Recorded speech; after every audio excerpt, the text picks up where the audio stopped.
Bueno, ¿qué nos trae hoy? Nos trae la segunda clase de lo que tiene que ver con marketing para el comercio minorista, ¿no?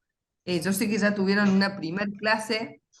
En esta, el temario básicamente vamos a hablar un poquito de quién es nuestro cliente y ya van a ver la importancia en realidad de determinar esto con ganas y con ímpetu, porque a veces son por ahí papeleo que uno dice, "Oh, innecesario ponerme a detallar clientes". Bueno, realmente vamos a ver durante la charla de hoy que realmente es muy importante y marca la diferencia a la hora de poder hacer acciones, ¿no?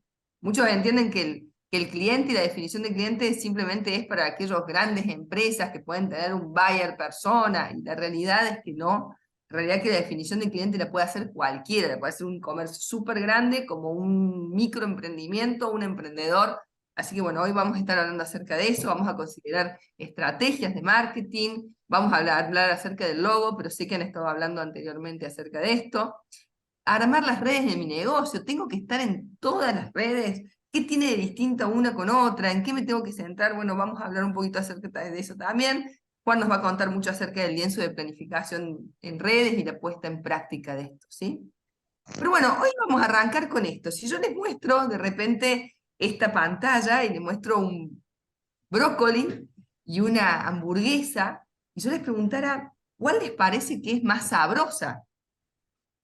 Normalmente, salvo que en la sala hubiera un vegano o un vegetariano, normalmente la respuesta va hacia la hamburguesa, ¿no? Y de repente vos decís, qué loco, ¿no? Porque sabemos bien que el brócoli tiene vitaminas, que el brócoli tiene muchísimas propiedades, nutrientes, que si estás resfriado te conviene hasta comerte un brócoli antes de que un jugo de naranja por la cantidad de vitamina C que tiene. Y sin embargo, si tenemos las dos opciones, muy probablemente elijamos la hamburguesa. Entonces, muchas veces uno dice, no, bueno, sí, pero porque es más rica, porque, bueno, tiene por ahí condimentos, queso, está todo puesto. Pero nada de esto es casualidad. No nos gusta la hamburguesa casualmente más que el brócoli. La hamburguesa está diseñada desde el momento número uno para que cuando ingrese al paladar tengamos la experiencia perfecta de eso en nuestra boca. Eso no es casualidad. No pasa lo mismo con el brócoli, porque para armar esa hamburguesa había ingenieros estudiando cómo hacerlo. Entonces, volvemos a lo mismo. ¿Qué quiere decir eso? Que para poder largar, ¿cómo puede ser que de repente haya contenidos que son muy buenos, pero no pegan, pero no tengo resultados? Pero mirá, mostré este producto que es buenísimo, sí, pero no pega. Entonces, justamente, está en esto que hablamos al principio de la definición de a quién nos estamos dirigiendo, de pensarlo, de masticarlo, de armarlo de manera que el cliente lo considere sabroso, ¿sí? Que el contenido que nosotros vayamos a publicar realmente sea relevante y lo considere importante nuestro cliente. Nada de eso va a ser casualidad, ni se va a dar por ósmosis, ¿sí? ¿Ibas a decir algo, Claudio? Sí, hablando de lo que decías recién, que ese producto, esa hamburguesa está pensado por ingenieros, incluso en lo que tiene que ver con el sabor.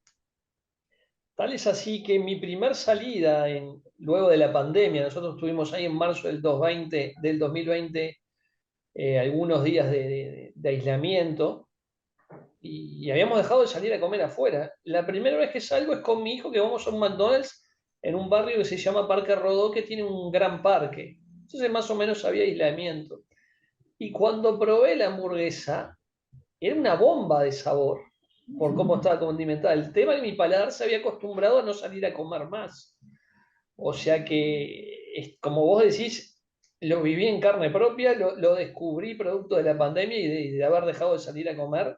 Es una bomba de sabor que, claro, el otro producto que tenés ahí es espectacular, es muy sano, tiene un gran valor, pero bueno, no es lo que mucha gente busca. Pero aún así la gente no lo elige. Entonces, No, si lo pensáramos desde la lógica, no hay lógica. ¿Entendés? Si uno pensara desde la no emoción, ¿no? Desde lo consciente, desde lo cognitivo, no hay lógica que explique esto. Pero sí lo explica el hecho de que esto está estudiado para que a cada uno, eso que te pasó a vos, Claudio, pase todo el tiempo. Y hasta en los mismos niños, que muchas veces ni saben, ni saben leer, sin embargo la M de McDonald's ya la identifica. Todo eso está fríamente calculado. Ha habido personas estudiando, ha habido personas escribiendo, planificando, conociendo a los clientes. Entonces, volvemos a lo mismo, la comparación se da desde una hamburguesa, pero no hay que ser McDonald's, ni Coca-Cola, ni ninguna empresa súper grande para lograr pensar realmente el contenido y lo que nosotros vamos a mostrar como marketing de nuestro negocio. Entonces, ¿para qué les muestro esto? Básicamente para que entiendan que nada es casualidad y siempre hay un trabajo de fondo que apoya a que esto efectivamente sea un éxito. Sí, Si sí, sí. seguimos avanzando, Yo creo sí, que es una cosa acá que conecta con todo lo que veníamos hablando. estás un poquitito bajo de volumen, Juan. ¿Ahí se escucha? Perfecto, ahora sí. Decía que creo que está bueno pues congeniarlo con algo que veníamos hablando hace rato, que es el tema de los productos tractores. La hamburguesa es el gran producto tractor de McDonald's. Y cada local tiene su propio producto tractor, tiene su propia hamburguesa, digamos, que es lo que despierta el deseo, la intención, la emocionalidad y distintas cosas, digamos, en los clientes. Y para mí el secreto está en eso. O sea, fíjense que McDonald's eh, es creo que de las empresas más inteligentes en haber juntado productos tractores. Te juntó la hamburguesa con la Coca-Cola, con las papas fritas. O sea, es tres productos de alta rotación y o sea, alto movimiento. Sí, Claudio. Sí, productos tractores se refiere, Juan, a los productos que te mueven las ventas de otros, los que te hacen llevar gente hasta el local. Nosotros acá en Uruguay, más que tractorial, le llamamos productos ancla, que son los que te mueven la gente con la esperanza después de venderle otros productos que capaz que dan incluso más margen. Muchas veces el producto tractor hasta el margen es menor que en una de esos otros productos, pero hacen a la afluencia de gente. Muchas veces la leche, el pan, la gaseosa, la coca, la cerveza, pueden llegar a ser productos tractores que hacen que de repente la gente vaya al local y que luego, por supuesto, le surja la necesidad de otras cosas. Pero bueno, de hecho están estratégicamente dispuestos también en los supermercados. No es casualidad que los productos de mayor demanda están al fondo. ¿Para qué? Para que vos tengas que atravesar todo el supermercado para llegar hasta ese producto ancla, y en ese trayecto normalmente surgen el resto de las necesidades de esas que vamos con un changuito chiquito y de repente explota, y bueno, porque tuvimos que pasar durante todo un trayecto hasta llegar a esa leche que entramos a buscar. Ibas a Claro. decir algo, Juan, ¿no? Sí, o sea, le decía una cosa más de interesante. Cuando uno mezcla un producto tractor y lo transforma en un nombre, en una identidad que sea única, se generan resultados explosivos. El otro día veía la biografía del creador de McDonald's, digamos, y una de las cosas que decía que el aumento más alto de ventas que estuvo fue cuando se creó el nombre la Big Mac, que es el ancla insignia que tiene McDonald's para, o sea, para atraer a la gente a consumir hamburguesas. Que es, digamos, una de las hamburguesas más consumidas, y en Latinoamérica después se lanza Cuarto de Libra, que es la otra que empieza a competir. Pero es tan conocida Big Mac que hay un índice de Big Mac, digamos, de que mide las hamburguesas, de cuánto cuesta cada hamburguesa en el mundo, y eso compara, digamos, a nivel de inflación o qué tan devaluada está la moneda en un país. O sea, para que se den una idea, lo importante es cuando uno identifique ese producto tractor, transformarlo en un icono de la marca, transformarlo, digamos, en algo que tenga un nombre, un simbolismo distinto, le da todavía más fuerza a ese producto y lo transforma en algo único. Bien, que para mí es en esto que lo que dice Chris, es la confluencia de cosas, la confluencia del nombre, del sabor, del pensamiento, del servicio, o sea, de todo eso que hace que vos elijas ese lugar o eso para ir a consumir. Totalmente. Bueno, y acá hablamos un poquito acerca de la cantidad, ¿no? Muchas veces nos centramos en esta situación que vamos a hablar un poquito más adelante acerca de redes sociales. Decir, bueno, tengo que tener muchos seguidores, tengo que alcanzar a mucha gente, porque eso marca el éxito. No necesariamente, no necesariamente. Necesitamos las personas que tengamos que sean seguidores, que realmente se interesen por nuestra marca, que en definitiva esto se logre traducir en una compra, en un interés real. Entonces muchas veces no es necesario, como dice acá este chiste, tenía 2000 amigos en Facebook, pensé que habría más gente acá, en el funeral hay 4.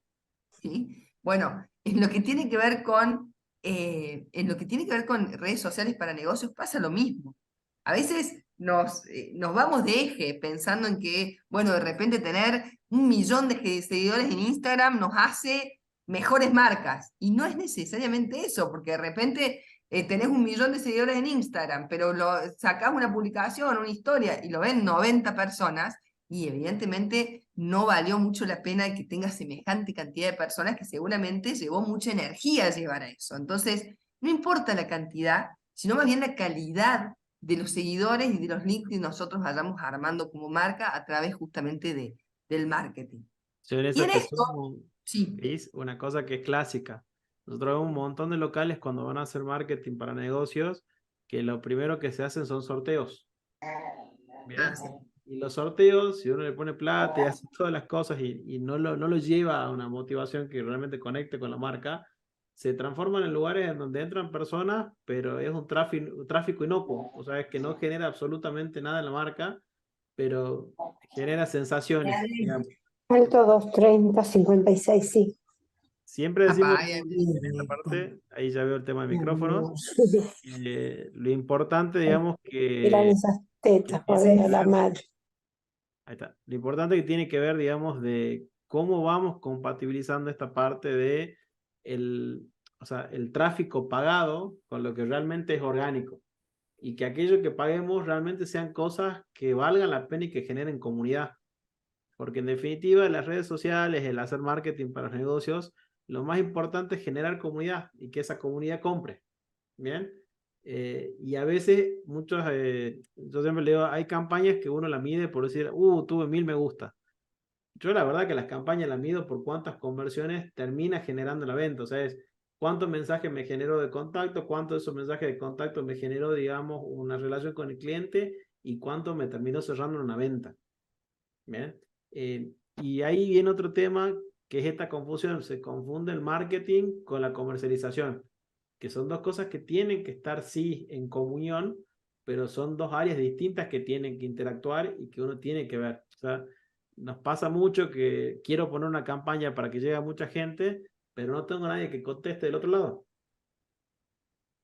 ¿Y de qué nos sirve hacer una campaña si no va a haber nadie que va a contestar? Tal Sí, cual, sí, sí. tal cual. El El resultado proceso final ahí siempre tiene que ser ventas, nuevas ventas, nuevos clientes.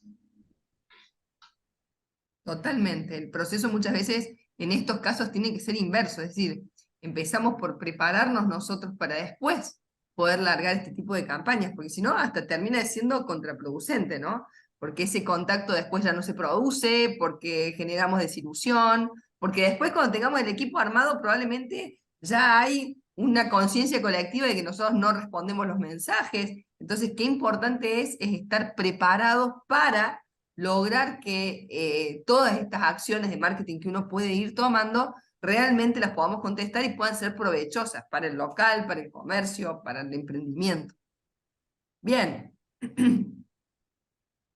Lo más importante de cualquier acción y fundamentalmente para el rubro en el que estamos es generar el boca en boca.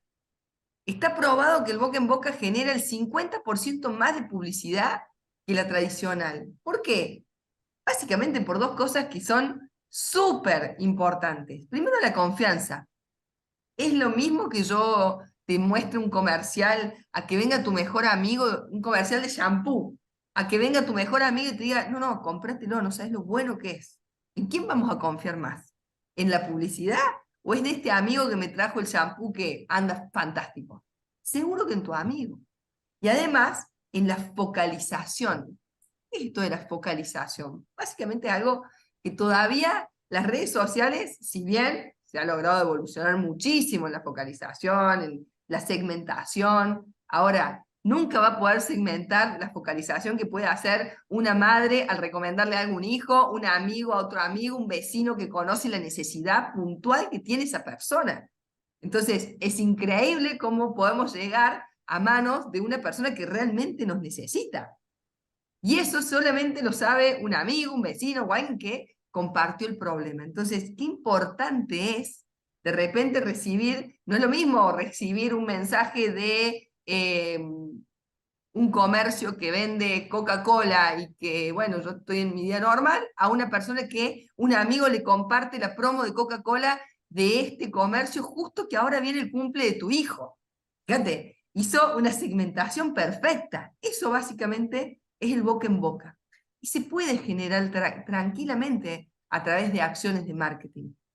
Lo más importante acá de vuelta es entender qué vamos a promocionar, cómo lo vamos a hacer, cómo vamos a llegar a nuestro cliente, y básicamente se da a partir también del conocimiento de nuestro cliente. Si Liz, seguimos avanzando, sí, acá en esto de generar boca en boca, el héroe, ¿quién tiene que ahí te ser? me cortaste, Juan. ¿Ahí se corta? No, creo que vos estás con problema de A conectividad. ver, no se te escucha. ¿Alguien más lo Yo, yo, escucha o soy yo? yo lo escucho bien, Cristina. Yo lo Ah, escucho mira, bien. porque a vos te escucho perfecto, pero a él no.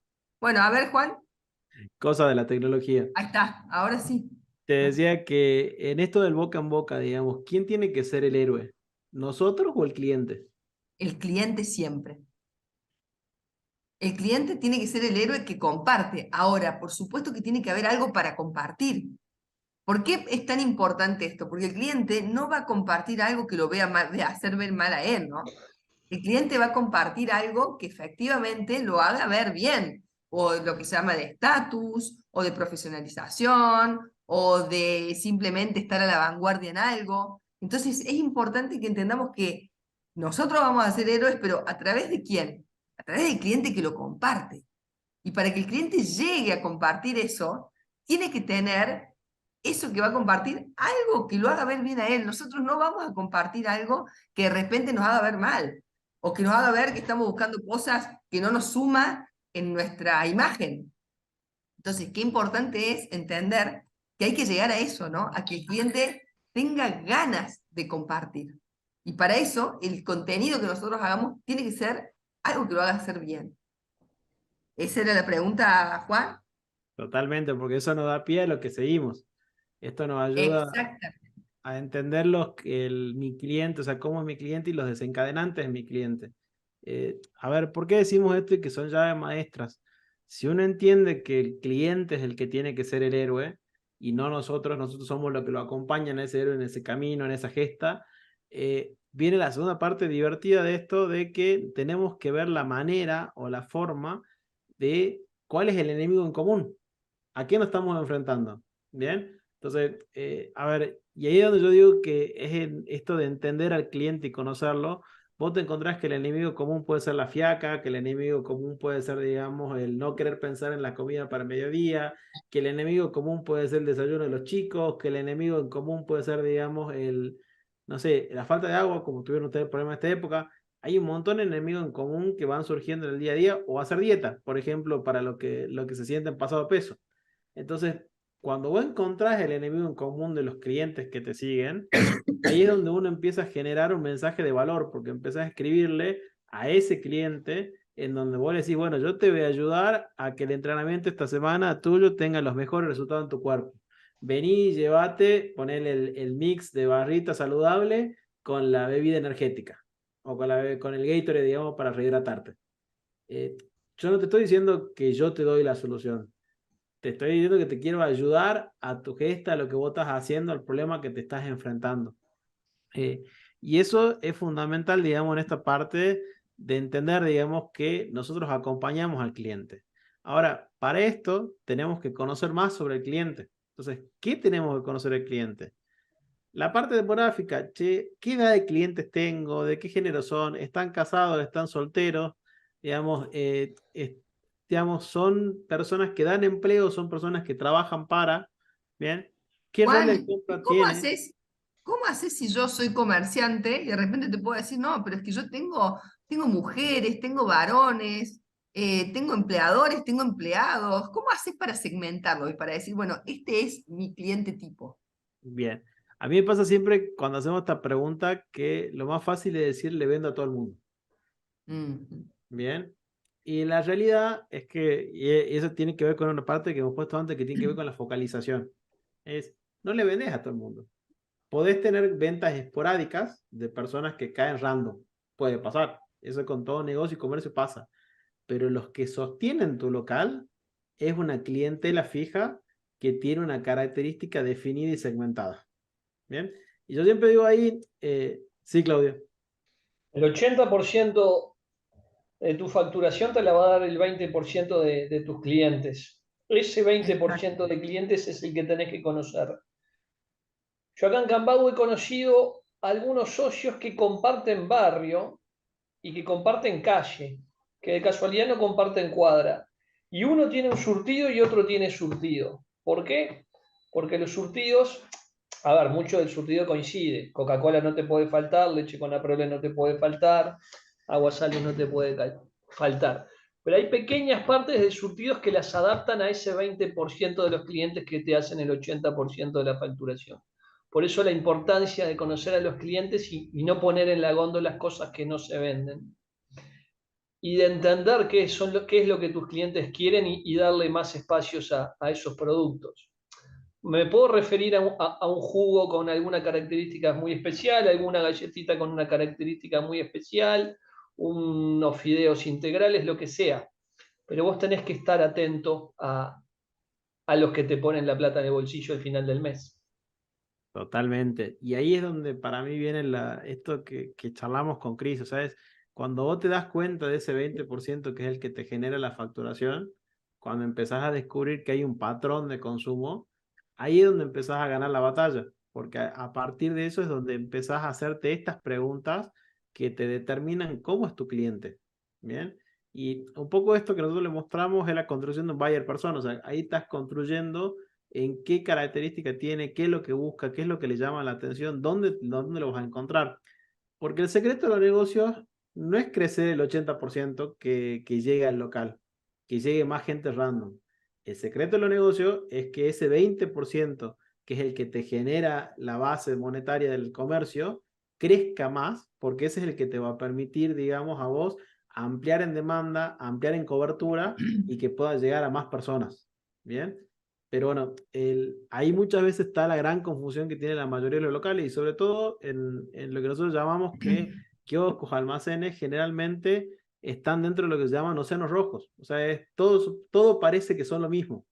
Pero acá, como le dice Claudio, eso no es así. No son lo mismo. Tienen variaciones, digamos, en los mix de compras que hacen, que el aprender sobre cuáles son esas variaciones en específica que funcionan para tu cuadra, para tus 9 manzanas a la vuelta, está el secreto del negocio. Y a partir de ahí, una vez que lo vas aprendiendo, está empezar cómo vas haciendo la expansión, digamos, hacia adelante.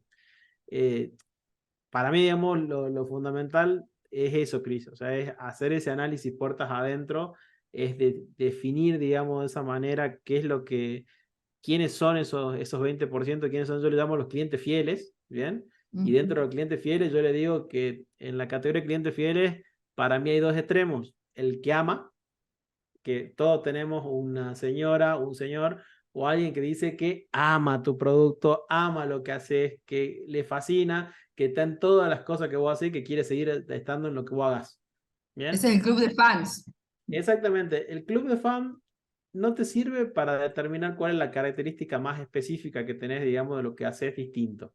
Pero el club de fans sí lo que te define muchas veces es cartera de producto, es especificaciones, digamos, de qué cosas de servicio son las bases que atraen y que se pueden mantener. Entonces te dan esas cosas bases que nos sirven. ¿Sí, Claudio? Sí, y esas bases son las que no puede fallar. A veces el ancla o el tractor, como hoy hablábamos de la hamburguesa McDonald's, te lo dicen, hay socios que te lo dicen, no, lo que me trae gente acá es la higiene y la pulcritud de la fiambrería, o la calidad de mis frutas y verduras, o porque tengo panificados que el resto del barrio no tiene. Son esas bases que tenés que cuidar a muerte porque son los que hacen que algunas personas del barrio, obviamente no todas, hagan un esfuerzo de traslado hasta tu negocio. Totalmente. Y en eso de ese esfuerzo muchas veces, también a veces se confunden esto que no significa vender barato. Bien, a veces, digamos, la parte de oferta termina, digamos, generando lo contrario y esto de entender el cliente muchas veces nos lleva a que la venta, los productos no estén baratos y uno compita por otro tipo de atributos que tiene en el servicio y que lo pueda hacer distinto. Que reitero, este grupo que son el club de fans, lo que le van a dar a ustedes son las palabras que llaman atención a más gente así. Mientras que el otro, que es lo que yo le llamo básicamente el que creías que nunca iba a ser tu cliente, que es básicamente el otro extremo de la curva, de cuando uno hace la curva de probabilidad, el que vos crees que nunca te hubiera comprado y te compra, que vos decís, por ejemplo, vos tenés un kiosco que está en pleno centro y te viene un punk que compra todos los días en tu kiosco. Bien, que vos decís, ¿qué tiene que ver el punk en mi kiosco? Bien, bueno, el punk por ahí lo que te va a contar es que él ve un atributo en lo que tiene que ver, digamos, en el tipo de servicio, en lo que vos vendés, etcétera, que lo remarque, te lo va a decir, mira, esto que vos haces es excelente y por eso te compro. Te marca en dónde sos excelente y qué es lo que te hace diferente, te marca los diferenciales del negocio. Entonces, para mí dentro de los clientes fieles, esos dos es fundamental conocerlo y fundamental mapearlos, ¿bien? Y yo siempre le digo, esta historia comienza, y ahí viene la otra parte que quiere que diga Chris, comienza con saber el nombre. Entonces, yo siempre bajo acá que cuando nosotros descubrimos el nombre del cliente, o sea que cuando cerramos los ojos y nos acordamos, este es el que más me compra, ahí es cuando empezamos a construir esto de una manera mucho más específica, donde empezamos a darnos cuenta que hay patrones y donde empezamos, digamos, a reconocer cosas que habíamos dejado de lado. ¿Bien? Para mí es muy importante el hacerse esas preguntas, el acordarse de esos nombres, porque te aseguro que cerrar los ojos y te viene un nombre a la cabeza. Y te viene alguien que consumió, que alguna vez, digamos, te contó estas cosas que te estamos diciendo estos dos tipos de clientes. Totalmente, por eso muchas veces decimos la importancia de la comunicación, porque por ahí puede surgir que de repente la persona que hace esta segmentación sea la misma que atiende a diario el local, pero también puede haber situaciones en donde el encargado de marketing no sea necesariamente el que está continuamente atendiendo el local. Entonces la comunicación y la información que debe fluir ahí es realmente muy importante porque va a determinar el éxito o no, por ejemplo, de campañas de marketing. Entonces, realmente la comunicación pasa a ser fundamental. Entonces, cuando pensamos un poquito en esto de cómo armar contenido y cómo darle valor social a este contenido o a estas acciones de marketing que nosotros podamos ir tomando, hay algunas preguntas que nosotros nos podemos hacer justamente para generar esto que hablábamos recién, del cliente como héroe, del boca en boca, que realmente es lo que a nosotros hoy nos suma y nos focaliza y nos ayuda básicamente a la concreción de ventas y al aumento de clientes más fieles. Entonces son preguntas como, ¿cómo podríamos hacerlo sentir a nuestro cliente inteligente, especial, conocedor? Hay muchas técnicas para hacer que el cliente de repente, cuando vos sabés perfectamente quién es tu cliente, le podés brindar determinado servicio o hablar de determinado producto que hace que de repente se sienta él importante a la hora de compartirlo con su grupo. Porque por supuesto que la persona que lo comparte es la persona que tiene un grupo que van a tener aficiones o gustos que muchas veces son parecidos. Entonces, es muy importante sentarnos a pensar cómo hacemos que nuestro cliente se vea inteligente, se vea especial al compartir este contenido con alguien. ¿Qué podemos hacer para hacer las cosas escasas o exclusivas? ¿Cómo? Porque, a ver, acá en realidad hay distintas razones por las cuales una persona compartiría contenido. Hablamos primero de esto de que sentirse inteligente, especial, conocedor. Hay otra parte donde decir, bueno, tengo que compartir porque esto es exclusivo, esto se acaba, esto no va a ser para siempre. Entonces lo hace ver a esa persona como importante también a la hora de compartir cierta promoción que es por tiempo limitado, o porque tengo que inscribirme junto con mi amigo. Bueno, eso se hace ver como algo exclusivo. ¿Qué elemento de comportamiento puedo gamificar? ¿Cómo puedo hacer alguna promoción? La gamificación significa hacerlo un juego, hacerlo que de repente tengan que completar algo, tengan que jugar a algo. Eso también son contenidos que normalmente se comparten muchísimo y se viraliza mucho a través del boca en boca. Bueno, ¿cómo puedo hacer de mis promociones o de mi local o de la promoción de mi local algo con lo que se pueda jugar? Y después también, por supuesto, tenemos cómo podemos mostrar en lugar de decir los atributos de nuestro producto, ¿no? Yo creo que la gente no compra un producto por lo que es, compra un producto por lo que hace o por lo que logra o por cómo beneficia, ¿no? En los cursos de venta nos cansamos de decir que el cliente no compra un producto, sino que compra un beneficio. Bueno, ¿cómo podemos lograr mostrar el beneficio de nuestro local o de nuestros productos a través de publicaciones? Bueno, creo que son preguntas que nos tenemos que hacer, que hacen que la imaginación empiece a fluir también y que nos destrabemos muchas veces porque a veces la imaginación tiene que ver con un destrabe, ¿no? De empezar a pensar cosas distintas, cosas que no se hagan a diario. Y también, por supuesto, en esta situación de pensar cosas, también es importante lo que nosotros muchas veces llamamos el benchmarking, ¿no? Mirar la competencia, mirar dónde están parados, mirar qué hacen, porque a veces eso no te desata hacer lo mismo, pero sí te desata cosas que de repente no se te hubieran ocurrido y que son un anexo o algo similar a lo que el resto está haciendo. Sí, Claudio, ibas a decir algo. Estás muteado, Claudio. Estás silenciado. Disculpas, respecto a lo que Ahora. recién decía Cristina de que no vendemos productos, de que vendemos beneficios, vendemos valor. Hace un mes más o menos visité una socia, dos socias, que tienen una roticería. Ellas eran empleadas en una roticería, decidieron irse y abrir su propia roticería. Y bueno, al principio las ventas no estaban yendo muy bien, y bueno, las voy a visitar ahí para darle una mano, porque las conocía de cuando eran empleadas de una roticería muy grande, y empiezo a analizar con ellas la comunicación, y eran empanadas, milanesas, tarta, pascualina, y en el barrio en el que estaban había muchas de esas cosas, y lo que traté de hacerles entender que les dio buen resultado, es decir, miren, no traten de competir mencionando los productos que tienen. Porque aparte ellos venían de una roticería ubicada pegada a un sanatorio muy, muy grande de este país. Entonces, siguieron con la misma filosofía, insumos sanos, insumos frescos, nada frito. Entonces, cambian la comunicación para hablar de los beneficios de consumir esos productos. Entonces, en vez de decir vendo empanadas, vendo pascualina, vendo milanesas, vendo tarta, decir vendo salud, vendo sabroso pero sano, y hablan de los beneficios de consumir esto. Es decir,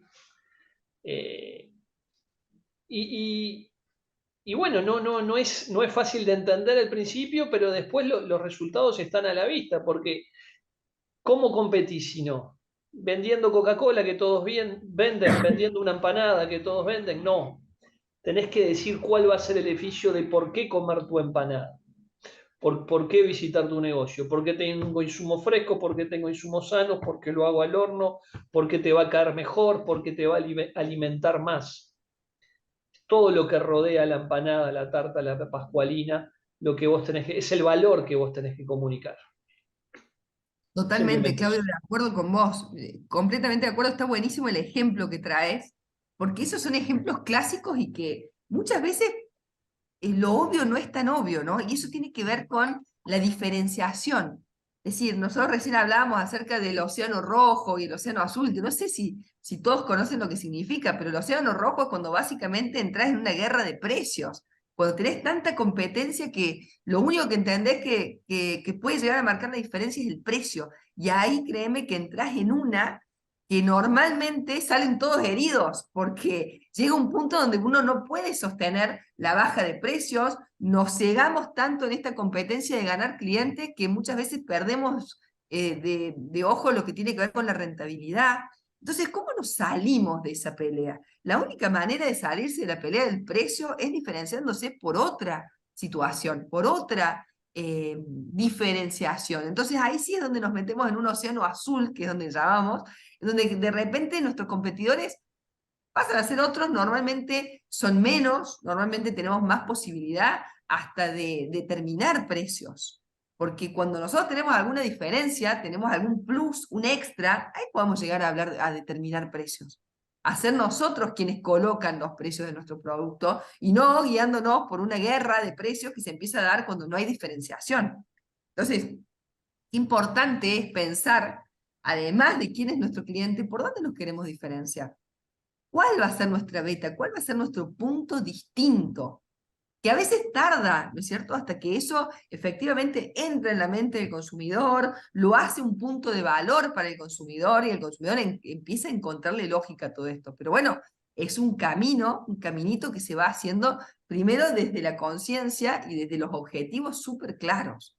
Porque cuando nos dejamos llevar en esto de, como dice Claudio, la empanada, hay 500 que hacen empanadas, algunos más ricos, otros más. Es más, probablemente si nos comparan con una empanada frita, probablemente les resulte más rica la frita que la nuestra. Pero si nosotros no somos quienes le damos valor a eso y hacemos que el cliente entienda de eso, bueno, efectivamente no vamos a generar nunca una diferenciación. Nosotros en una clase de Coca-Cola, cuando hacíamos otros programas, me acuerdo siempre de un almacén que decía que ellos se querían diferenciar a través del fiambre. Dice, el fiambre que yo tengo es único. Además, yo cumplo con las normas, porque no todo el mundo, bueno, acá en Argentina sucedió en una época donde no todo el mundo cumplía con las normas de bromatología y de repente las heladeras estaban certificadas, o sea que vos estabas seguro que eso no había perdido nunca la cadena de frío. Nosotros me acuerdo, estábamos con Juan también y dijimos, bueno, ¿y cómo sabe el cliente eso? Porque lo que vos me decías es muy técnico, ¿no? No. Y no sé, eso lo sé yo y yo estoy tranquilo conmigo mismo de que yo lo hago bien. Claro, pero el cliente nunca le va a dar valor si vos a eso no lo comunicás. Entonces, si enfrente tenés a alguien que te vende el jamón a 100 pesos menos, y bueno, se ve enfrente porque no conoce tu diferenciación, no conoce de la certificación de tu heladera que efectivamente le está dando un valor súper extra a este fiambre. Pero si no lo conocemos, no le damos valor. Entonces, bueno, No, tiene que ver un poquito con esto. Sí, no, Clau, disculpa. Lo que pasa es que se tiene que valorar uno como empresario totalmente, minorista primero, totalmente. que aplica el ejemplo que yo di, aplica el ejemplo que acabas de dar. Primero se tiene que valorar uno para después comunicar esos valores a sus clientes. Ahí yo te agrego Completamente de acuerdo. Pero es clave para ser competitivo. Juan, estás muy bajo, no sé si habías hablado. bien, sí, ahí yo te agrego algo que nos pasa comúnmente con los comercios minoristas, que esto que ustedes dicen valorar, muchas veces, digamos, le preguntamos si creen que son empresarios. Bien, y es una pregunta tan simple y tan sencilla que nos pasó que en la mayoría de los cursos no se consideran empresarios. Bien, y nosotros le decimos, es más, si te comparan una configuración de startup o de empresas, si vos tenés una empresa más de un año, que es el tiempo de muerte generalmente que tenés, digamos, de una empresa, la mayoría lo supera. Si yo te Ese cuento es comparo brutal. Ese en, cuento que con- haces es brutal. en consolidación, que es de más de 5 años, la supervivencia de empresas de más de 5 años es mucho más baja todavía. Entonces, es más, no sos un empresario, sos un empresario de madre, digamos, porque estás vivo. Y esa creencia de cambiarla, de entenderla, de interiorizarla y a partir de ahí redescubrirse y empezar a ver cuáles son tus diferenciales, vos sabés que son parte de los clics que empieza a dar la persona y empieza a reconocer, digamos, bueno, ¿qué hice distinto? Bueno, en realidad, ¿Y qué porcentaje de alumnos generalmente te dan la encuesta que te dicen no, no soy empresario? 70-80% en Qué general. disparate. Más, Sí, te voy a ser sincera, les cuesta decir empresa, mi empresa. sí. O sea, No es te mi dicen mi negocio, es empresa, mi kiosco, mi local. dicen mi local, mi negocio. Les cuesta Claro, hasta la claro. palabra. A ver, y nosotros nos reímos porque no nos pasa solamente con comercio minorista que tienen que ver con consumo masivo, con esta parte.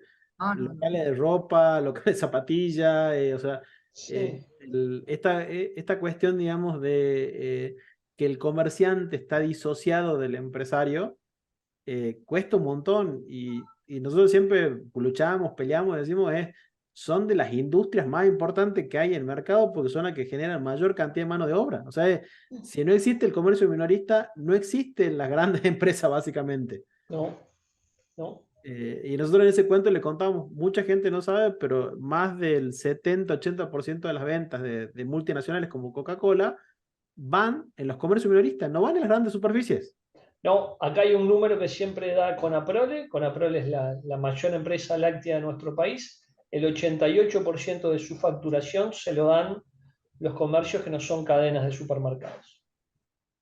Bien. Y eso no conozco otras empresas, pero sospecho que se puede traspolar.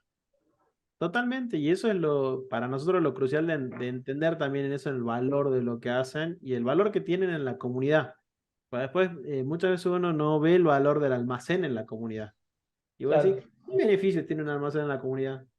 Y a veces es una luz de noche cuando está todo cerrado, a veces es parte del que alerta cosas, a veces es el lugar donde la gente se concentra, puede dejar ciertas cosas de trabajo. O sea, tiene mucho valor en lo que puede hacer una comunidad. Y no, o sea, las veces que hemos visto casos de éxito de los almacenes y kioscos, la mayoría es cuando entendieron su rol en la comunidad. O sea, Claro. qué era lo que los diferenciaba en ese lugar donde vivían y cómo le sacaron provecho de eso. Yo me acuerdo que había uno que nos decía, mira, yo me diferencio de la comunidad con los partidos de fútbol. Dice, ¿cómo? Sos un almacén, ¿qué tiene que ver con el partido de fútbol? Y me dice, yo estoy atento a todos los torneos que hay, digamos, de las inferiores, la sexta, la quinta, la cuarta, la primera y lo que se nos cruce. Porque cada vez que hay partidos y yo empiezo a detectar en los partidos si hace frío consumen tal cosa, si hace calor consumen tal cosa, yo incremento mi venta en un por 2, un por 3. Está muy bueno ese cuento.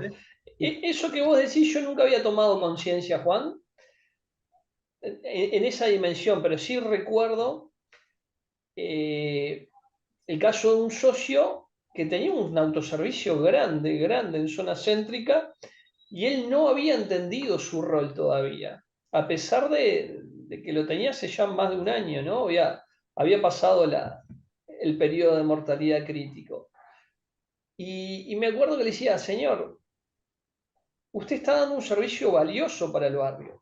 Está abierto hasta las 11 de la noche. Está vendiendo cerveza muy fría, pues tiene heladeras potentes para vender cerveza muy fría. Usted tiene que cobrar más caro. Y recién cuando entendió que él era un negocio de proximidad, que no podía competir con los precios del supermercado del barrio, de que estaba dando una solución para compras rápidas, fuera de hora, recién ahí valoró más su rol, lo que venimos hablando, y aumentó los precios y empezó a tener una situación un poco más holgada. totalmente, y por eso digo, muchas veces nos pasa que esto de entender el rol, y nosotros lo decimos sobre todo en el comercio de proximidad, es fundamental, porque eso es lo que abre la llave del valor social. Y lo creemos, lo sabemos y lo vimos. O sea, nosotros siempre decimos, tenemos más de 5.000 casos de estudio, debemos ser de las pocas empresas que hasta están en contacto, digamos, con comercio minorista de todas partes. Y cuando vos ves, digamos, los casos de estudio, la característica que lo diferencia es cuando encuentran su rol en el entorno social y en qué se diferencia con ese rol. De ahí puede tomar muchas formas. Nosotros decíamos el kiosco del León, el kiosco del Lorito, el Heavy, que es el kiosco de los metaleros. O sea, encuentran un montón de diversificaciones, digamos, en los almacenes de barrio. Pero siempre tienen esa misma historia común, que encontraron algo que los conectaba a la comunidad donde vivían, y eso es lo que le hace explotar la venta por fuera de todo el resto. Este es el que le contaba de los partidos de fútbol. ¿Saben cómo se encuentra él con la demanda de los partidos de fútbol? Donando pelotas a una escuelita de fútbol. Claro, muy bueno. O sea, ni siquiera fue por el hecho comercial, donó las pelotas y la gente del club le dijo, sí, ¿no querés venir a vender los productos acá cuando están los partidos? Clean caja, negocio. Bien. Sí, sí. A ver, acá tenemos una cosa que dicen en el chat. Bueno, nos contaban esto, Bernardo dice, si el 80% de las ventas son comercio minorista, estaría en contraposición con que el 20% de los clientes genere el 80% de las ventas. No necesariamente, digamos, a ver, en los casos de grandes empresas no siempre se comporta de la misma manera la ley de Pareto, digamos, y sobre todo en cómo son la distribución en los canales que tienen el tipo de venta. O sea, en este caso, en consumo masivo, se da la característica de que tiene una mayor dispersión de clientes y esa dispersión de clientes le genera más rentabilidad que concentrarlo en un gran jugador. Bien, Pareto no funciona de la misma manera cuando vos ya hablas, digamos, del negocio de consumo masivo. No se comporta en los mismos términos que lo que se comporta en un negocio chico. ¿Seguimos, Chris? ¿Qué tiene que ver su Seguimos carita con Walt entonces. Disney? ¿Qué tiene que ver, no? En realidad vamos a empezar a hablar acerca de los desencadenantes. ¿Qué es un desencadenante? Es básicamente algo que te hace hablar acerca del producto. Y si yo les preguntara, ¿qué creen ustedes? ¿De qué se habla más? ¿De las azucaritas o de Walt Disney World? ¿Qué dirías vos, Juan? Y yo me llevaría por el muñequito que me acabo de comprar esta mañana en McDonald's para mi hijo que en Disney. Si me Vos te llevo guiarías por mi Bien. momento, de esta mañana, digamos, de pasar por un McDonald's, Disney me ganó. Bueno, bien. ¿Por qué? Porque buscó un desencadenante. ¿Cuál fue el desencadenante de Disney en ese momento? McDonald's, ¿sí? Ahora, El desencadenante normalmente es una situación. Entonces, de repente yo le tengo que preguntar a ustedes cuántas veces al año desayunan.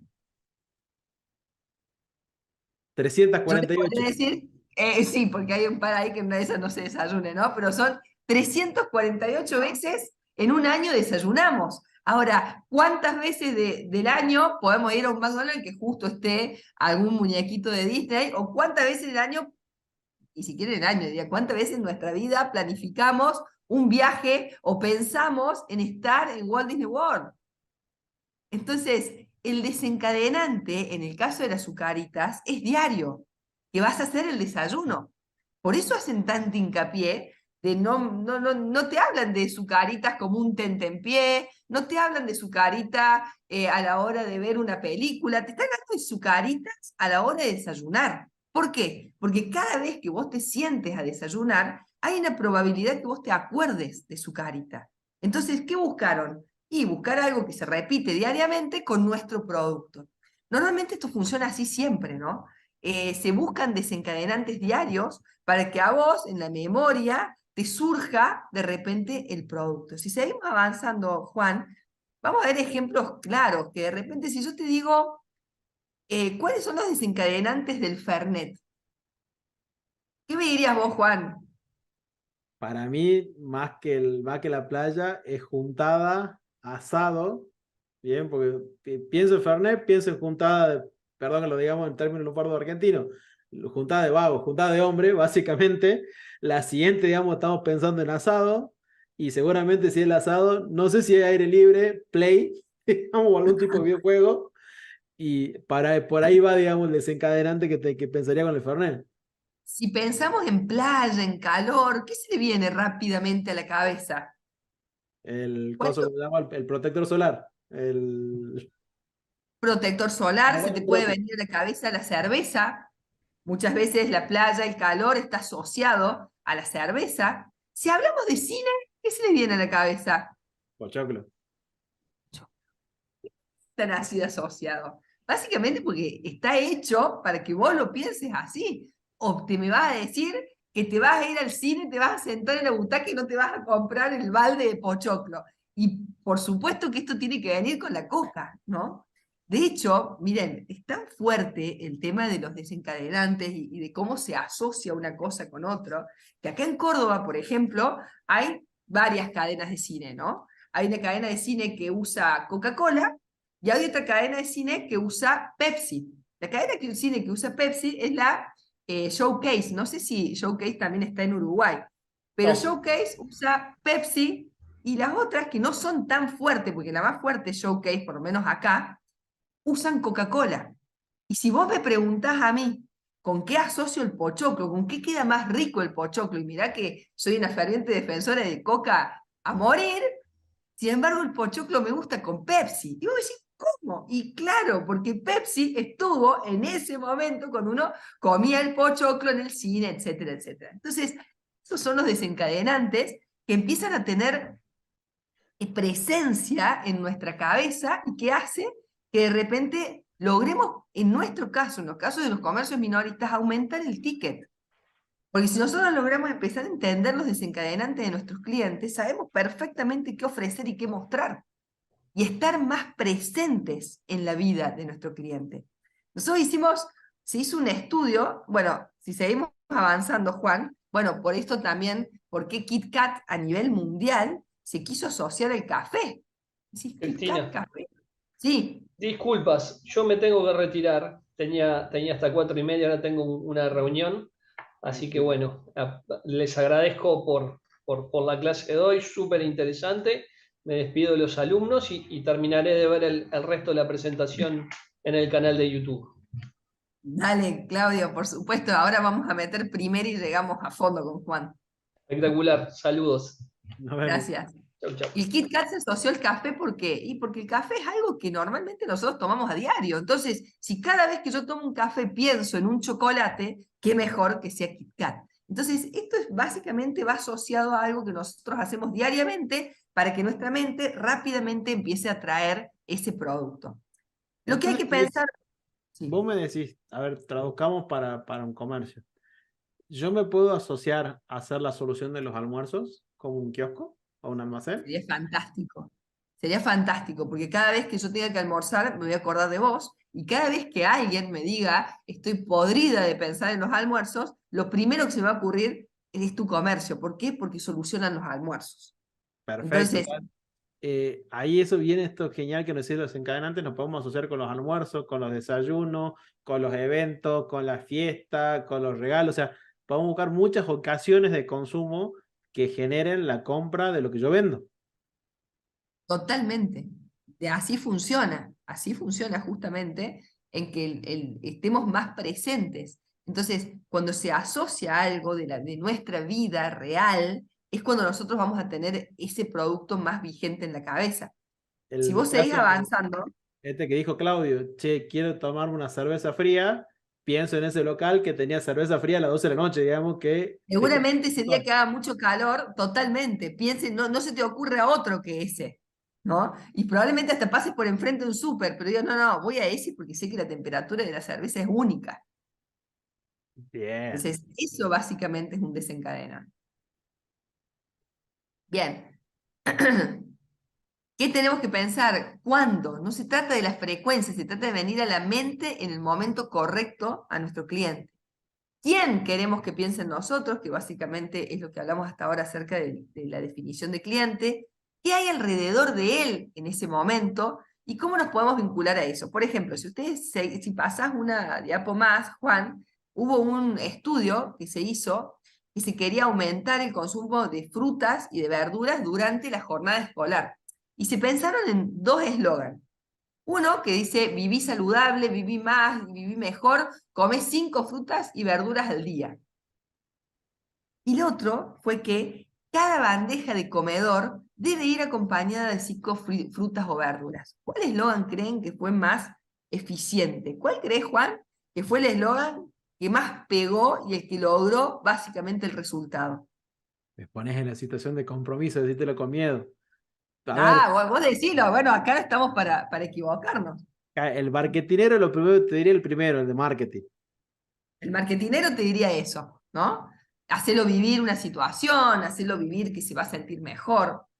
Ahora, nosotros, Juan, ¿cuál sería el que recomendaríamos? El segundo. ¿Saben por qué? Porque cada vez que alguien agarre una bandeja, nosotros ahí le estamos dando un momento. Cada vez que una persona agarre una bandeja de comedor, va a pensar en el eslogan de que debería haber 5 frutas y 5 verduras. Entonces el desencadenante es esa bandeja de comedor que probablemente agarran los chicos a la hora de servirse el almuerzo en un colegio. Entonces, fíjense la importancia de estar presentes y que haya un momento. O sea, hay que pensar, ¿qué hace la persona cuando está qué hacen los chicos cuando van a buscar el almuerzo en el colegio? Y agarran una bandeja. Bueno, ¿a dónde hay que asociar eso? Y a la bandeja. Porque hay muchas oportunidades de que la persona, el niño, quien fuera, piense en nuestro producto. Claro, El ahora, otro es un eslogan marketinero, pero no se asocia a un momento específico de la cotidianeidad del día. bajando lo concreto con la gente, esto que decíamos, si el simbolismo no tiene algo físico que lo vincule, algo que cuando vos pienses o cuando te des vuelta lo relaciones, vas a estar en problemas porque nunca vas a estar en la cabeza de las personas. Bien, Totalmente. a ver, si nos vamos a bailar más profundo, si yo quiero ser la solución del almuerzo, debería estar en un imán en la heladera de mi cliente. Ujú. Porque ¿qué es lo primero? Que es una de las cosas que vos haces cuando vos vas a buscar algo que vas a, o sea, que vas a cocinar, ¿qué abrís primero? La heladera. A ver. Es ¿Bien? más, cuando estás pensando en algún delivery, normalmente mirás a ver qué imán tenés en la heladera. Y vos sabés que esa fue una táctica que vi muy pocos kioscos que utilicen el imán como una forma de atraer clientes para el almuerzo. Ujú. O sea, que Claro, frecuentemente vemos, digamos, heladeras llenas de comercios de comida, pero no vemos heladeras llenas de comercios que nos puedan dar opciones de cocina en tu casa, cocina saludable. totalmente, totalmente. Bueno, entonces, la importancia de entender los desencadenantes de cada uno de nuestros productos, o por lo menos nuestros productos más importantes o los más rentables para nosotros. Bueno, Esto yo sé que ustedes lo vieron por encima en lo que fue la clase de marketing de la primera, entonces no vamos a ahondar mucho en lo que son redes sociales, pero en realidad cada red social hay que hablar distinto y no necesariamente en todas las redes tenemos que estar presentes de igual manera, o probablemente haya redes en donde no es necesario siquiera que estemos presentes. Pero es importante que entiendan que cada red tiene un objetivo distinto. Por ejemplo, si nosotros habláramos de café, cuando estamos en Facebook, no tendremos más que decir cómo me gusta el café, porque lo que buscamos mostrar es eso, es lo que nos gusta hacer. Y la gente está acostumbrada a ver eso. Si estuviéramos en Twitter, probablemente hay que decir, estoy tomando un café con @franukis. O sea, la idea es generar hilos y lograr ciertas conversaciones. Si estuviéramos en LinkedIn, nosotros diríamos, soy muy bueno tomando café y hace 10 años que lo hago. Fíjense que estamos hablando de un mismo producto, solamente que en cada red social hay algo distinto para decir. Si estuviéramos en Pinterest, seguramente diríamos, aquí tenés una colección de fotos y recetas de café. Si queremos hablar de Instagram, normalmente haríamos una foto vintage mía tomando café, porque básicamente lo que venden en Instagram es eso. Y si estuviéramos con YouTube, seguramente sería, mira cómo hago el café, este es el paso a paso de cómo se hace. Fíjense que de un mismo tema, en cada red social lo hablamos de manera diferente. Entonces, si seguís avanzando, Juan, ¿en qué redes tenemos que estar? Básicamente, en las redes en donde más tiempo pase nuestro cliente. Volvemos a lo mismo de conocer el cliente, conocernos lo que hace nuestro cliente, los hábitos de nuestros clientes, la edad de nuestros clientes, porque cada red social tiene una rango etaria distinta. Aquellas en las que están menos saturadas en tu rubro, también busquemos de nuevo el océano celeste, y aquellas que les permitan a más clientes nos conozcan. Liz, Seguimos avanzando. Sí, hasta acá llegamos, pues son las y 35. O sea, perfecto. me encanta que nos quedemos con esta pregunta, porque esta pregunta es la base del próximo webinar. Por el próximo webinar vamos a ver justamente la pregunta, ¿en qué red debo estar? Perfecto, llegamos justo entonces, de Bien, 10. entonces con esto vamos a ir hacia eso de pensar que en qué red tenemos que estar a futuro, dónde tenemos que posicionarnos a futuro, porque eso es lo que nos va a permitir a nosotros, digamos, con esta primera parte de entender de cómo hacemos el contenido en redes, planificar y empezar a pensar, digamos, cómo crear el contenido para cada red social. Perfecto, entonces, muchísimas gracias a todos por participar. 4:36, 16:36. Pedimos disculpas por los minutos que nos excedimos, pero bueno, esperamos verlos en el próximo webinar. Francisco, ¿ibas a decir algo? Habías abierto el micrófono. No, simplemente muchas gracias. Muy interesante lo que están diciendo y sí, nos vemos en el próximo. Perfecto. Buenísimo. Entonces, muchísimas gracias a todos y los esperamos. Ahora pasamos con los miércoles acambados cada 15 días, 14 días. Así que no nos vemos la semana que viene, nos vemos dentro de 2 semanas de vuelta para también empezamos ya a tener más tiempos de descanso, digamos, entre clase y clase, para que puedan tener tiempo de reverlas, verlas de nuevo en YouTube, generar más material y empezar a cada vez potenciarlas más y ir desarrollando, digamos, más cosas nuevas para ustedes entre los distintos capacitadores y docentes que tenemos y con la gente de Camado que estamos constantemente pensando en qué es lo nuevo que le vamos a llevar. Así que muchas gracias por su tiempo y esperamos vernos en una próxima clase. Será hasta la próxima. Muchas gracias. Gracias, Cris. Abrazo grande. Gracias, Juan. Hasta la próxima.